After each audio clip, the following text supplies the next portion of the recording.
I want to ask you about silence and words.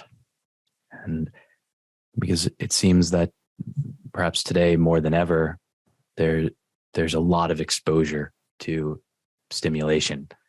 My friend calls it binge thinking, or even, and I term binge listening, right? So it's just like constantly I'm thinking, or I have some kind of input coming in.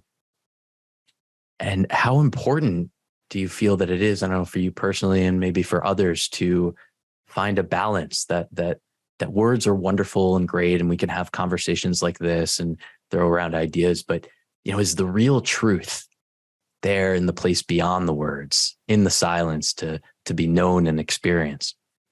Yeah. So I want to avoid the dualism of words and silence.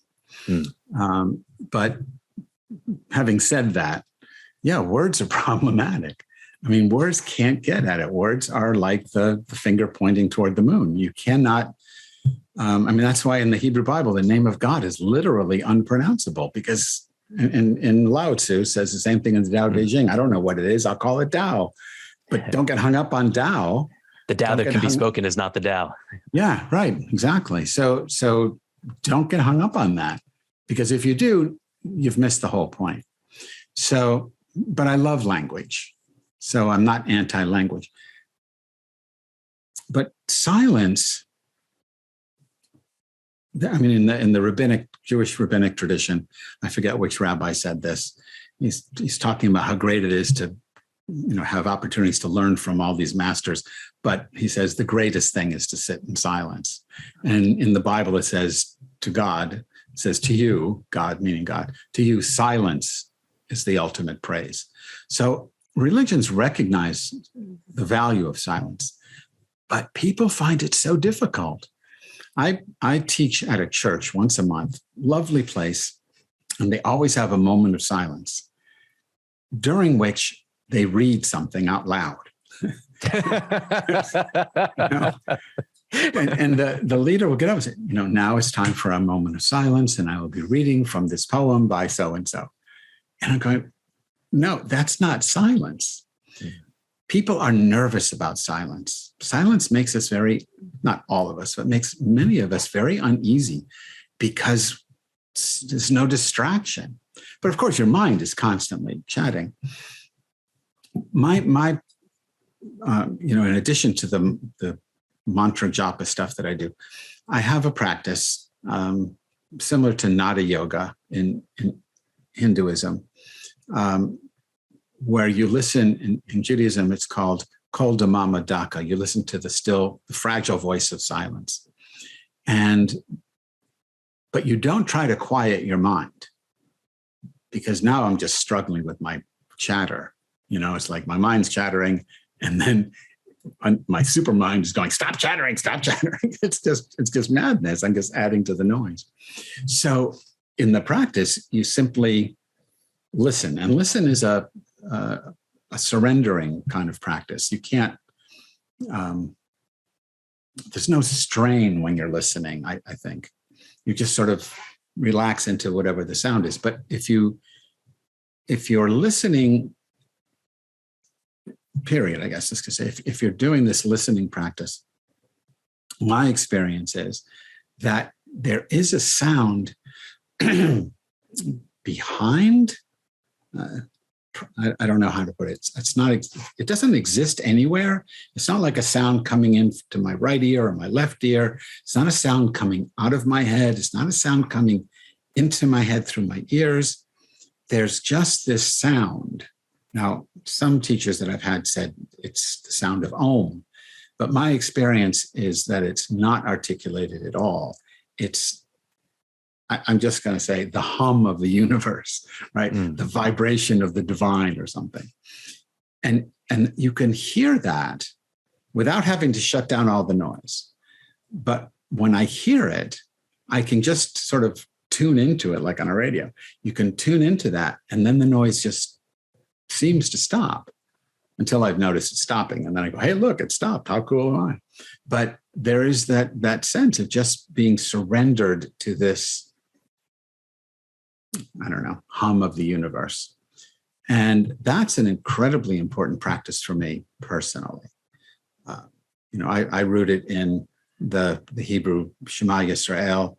I don't like the traditional way of saying it. Shema Yisrael, Adonai Eloheinu, Adonai Echad. Hear, O Israel, the Lord our God, the Lord is one. I find that the language problematic because what we call Lord in English or Adonai in Hebrew isn't in the text.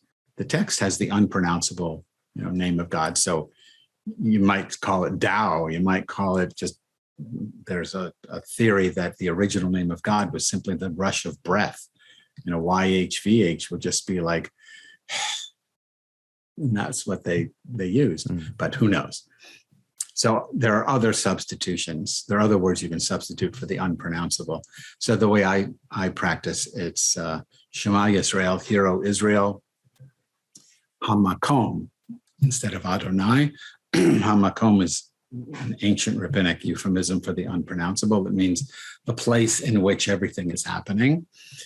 So it's that giant, it's like the ocean with all the waves happening in it. Hamakom chayutenu, our aliveness. Hamakom echad. So it's, listen and hear the aliveness of the divine. And if you hear it, you'll know that it's non-dual. And that's, I don't know, that's the big awakening. That's the insight. And I'm not talking about enlightenment, but that because it's still on the level of the discursive. But you know that it's true. You don't believe in it. You know that it's true. And because you know it's true, I'd like to say you do no harm, but you do less harm at minimum. And that's why silence is so important. The other thing you can say about silence, if I can just go on one more minute here. In 1984, Father Thomas Keating, who created the centering prayer along with Father Basil Pennington, Father Thomas convened the first of a 35-year-long experiment that he called the Snowmass Group because his monastery was in Snowmass. And he brought 12 individuals to live with him in the monastery. I don't know if it was 7 days or 10 days. And the only thing we had in common is we were all contemplatives. And we had one meditative practice or another.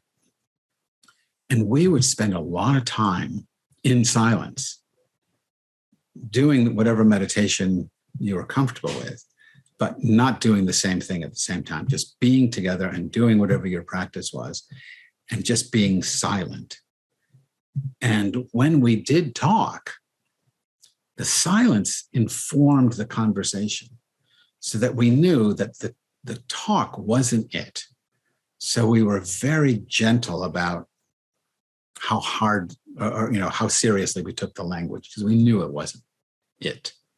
That we were talking about the ineffable. So we lose just by starting.